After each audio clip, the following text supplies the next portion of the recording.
100 సంవత్సరాల బాలీవుడ్ చరిత్రలో 'పుష్ప 2' కొత్త రికార్డ్ సృష్టించింది. 'పుష్ప 2' కేవలం 15 రోజుల్లోనే 632 కోట్లు వసూలును సాధించింది. ఇదే అతిపెద్ద హిందీ హిట్‌గా మారింది.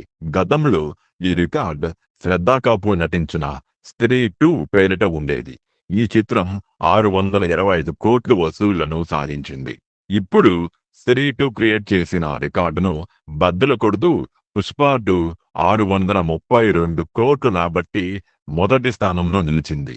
దీంతో 'స్త్రీ 2' సెకండ్ ప్లేస్‌లోకి వెళ్ళిపోయింది. సంక్రాంతి వరకు పెద్ద సినిమాలు లేకపోవడంతో 'పుష్ప 2' హవా మరికొన్ని రోజులు సాగే అవకాశం కనిపిస్తుంది.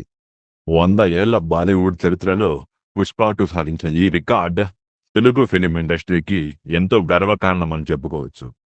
దీనిపై మీ అభిప్రాయాన్ని కామెంట్‌లో తెలియజేయండి. సబ్స్క్రైబ్ చేసుకోవడం మర్చిపోవద్దు.